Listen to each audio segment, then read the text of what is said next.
ఇవాళ మా అంతర్జాతీయ మహిళా దినోత్సవం. ఈ సందర్భంగా ఈ ప్రపంచంలో జరిగినటువంటి అనేక మహిళా ఉద్యమాలలో, అనేక ప్రజాస్వామిక ఉద్యమాలలో, అనేక స్వాతంత్ర ఉద్యమాల్లో, అనేక సమానత్వపు ఉద్యమాల్లో మహిళలు పాల్గొన్న తీరు మీద ఏదైనా కల్చరల్ ప్రోగ్రామ్స్ పెట్టి మొత్తం సమాజాన్ని ఎడ్యుకేట్ చేసేటువంటి పని ప్రభుత్వాలు చేయాలి. ఆ రకమైనటువంటి చేయకుండా సంబరాలు జరుపుకొని సంతోషపడి ఇళ్ళకు పోండి, మీకు చీర పెట్టినాం, లేకపోతే మీకు కేక్ కట్ చేసి ఇంతంత కేక్ ఇచ్చినాం, మీరు వెళ్ళిపోండి, ఇదే సంబరం అని చెప్పేసి అంటే కుదరదు. ఇటీవలి కాలంలో మీరు చూడండి, అనేక పోరాటాలు, త్యాగాలు మహిళలు కూడా చేశారు. ఎన్ని త్యాగాలు! ఉదాహరణకి మీరు చూడండి, మహాత్మా జ్యోతిబా పూలే యొక్క భార్య సావిత్రిబాయి పూలే లేకుండా ఈ దేశానికి చదువు లేదు. అంటే సావిత్రిబాయి పూలే కృషి వల్లనే ఈరోజు ఈ నాగరిక సమాజం ఏర్పడింది. లేకపోతే అసమానతల, అవమానాల సమాజంలో బతికి మగ్గి ఉండేటువంటి వాళ్ళం. ఈ మహిళలందరికీ చదువు రావడానికి కారణం సావిత్రిబాయి పూలే. మనం అర్థం చేసుకోవాలి. ఈరోజు భారత రాజ్యాంగ నిర్మాతగా ఉన్న డాక్టర్ బాబాసాహెబ్ అంబేద్కర్ యొక్క జ్ఞానం వెనుక, బాబాసాహెబ్ అంబేద్కర్ భారత రాజ్యాంగాన్ని రచన వెనకాల ఎవరి శ్రమ ఉంది, ఎవరున్నారు అని చెప్పేసినంటే రమాబాయి అంబేద్కర్. ఇంతెందుకు, మొత్తం ప్రపంచ మానవాళి విముక్తి సిద్ధాంతాన్ని రాసినటువంటి, దాస్ క్యాపిటల్ రాసినటువంటి కార్ల్ మార్క్స్, ప్రపంచంలోనే భగవద్గీత, నీవు అట్లా బైబిల్, ఖురాన్ కంటే ఎక్కువ అమెజాన్ లాంటి పెద్ద సంస్థల్లో అమ్ముడైనటువంటి ఏకైక గ్రంథం అది దాస్ క్యాపిటల్. ఆ దాస్ క్యాపిటల్ రాసిన కార్ల్ మార్క్స్, సంపన్న కుటుంబంలో పుట్టి అత్యంత సామాన్యుడుకున్నటువంటి కార్ల్ మార్క్స్ ఈ క్యాపిటల్ రాయటానికి, దాస్ క్యాపిటల్ రాయడానికి మూల కారకురాలు ఎవరు అంటే జెన్నీ మార్క్స్.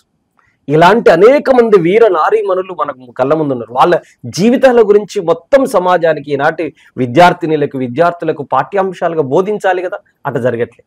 ఈ తెలంగాణ గడ్డ మీద జరిగిన వీర తెలంగాణ రైతాంగ సాయుధ పోరాటంలో తుపాకులు బట్టి నైజాం నిరంకుశ పాలన మీద కత్తిగట్టి యుద్ధం చేసినటువంటి వీరవనితలు ఉన్నారే, చిట్యాల ఐలమ్మ, చాకెల ఐలమ్మ, మల్లు స్వరాజ్యం, ఆరుట్ల కమలాదేవి, ఇట్లాంటి వాళ్ళు అనేక మంది.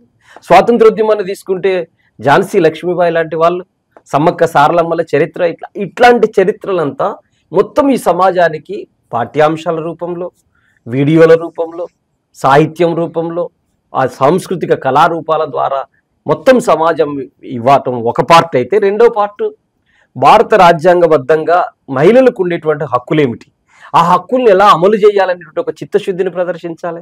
రెండో విషయం, కేంద్రంలో 11 ఏళ్ళుగా బీజేపీ అధికారంలో కొనసాగుతుంది.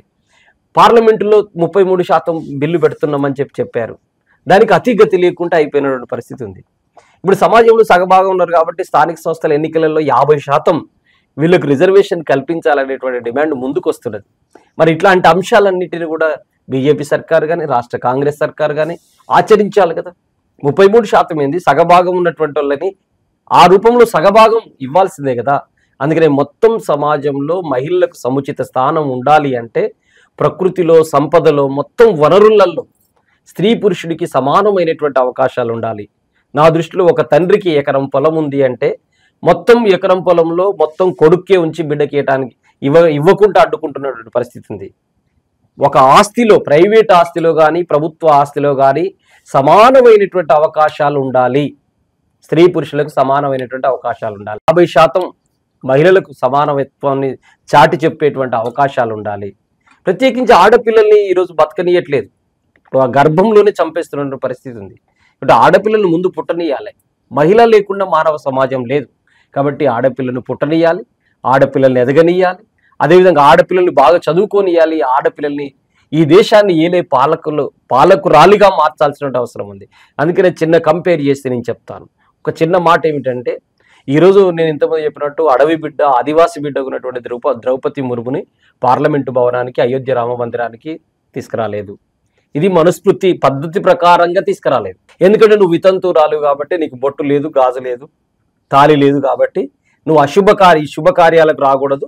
నువ్వేమైనా అశుభ కార్యాలకే ఉండాలి.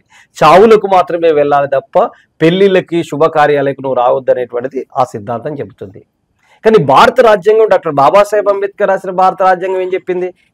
చాలా స్పష్టంగా భారత రాజ్యాంగం ఏం చెప్పింది అంటే, చట్టం ముందు అందరూ సమానులే అన్నది. కాబట్టి వితంతు అయినటువంటి ఇందిరాగాంధీని ఈ దేశానికి ప్రధానమంత్రిని చేసింది. అసలు అప్పటికి మహిళలకు ఓటు హక్కు లేదు. నేను ఎంతమంది చెప్పిన అంతర్జాతీయ మహిళా దినోత్సవంలో మాకు ఓటు హక్కు కావాలనేటువంటిది కూడా వాళ్ళ డిమాండ్. ఆ మాకు ఓటు హక్కు కావాలనేటువంటి డిమాండ్ డాక్టర్ బాబాసాహెబ్ అంబేద్కర్ భారత రాజ్యాంగం ద్వారా నెరవేర్చిండు. బాబాసాహెబ్ అంబేద్కర్ చాలా స్పష్టంగా హిందూ కోడ్ బిల్లును పెట్టిండు, స్త్రీలకు ఉండేటువంటి హక్కుల గురించి పెట్టిండు. ఆ రోజు కాంగ్రెస్ అంగీకరించకపోతే రిజైన్ చేసి బయటకు వచ్చిండు. అందుకని మహిళా హక్కులంటే మానవ హక్కులు, మహిళా హక్కులంటే సమానత్వపు హక్కులు, మహిళా హక్కులంటే ఈ దేశం తరపున ఉన్నటువంటి మెజారిటీ ప్రజల హక్కులుగా ఉంటాయి. అందుకనే అంతర్జాతీయ మహిళా దినోత్సవం అనేటువంటిది సంబురము, వేడుక, ఉత్సవం, కేక్ కటింగ్లు ఇవి మాత్రమే కాదు.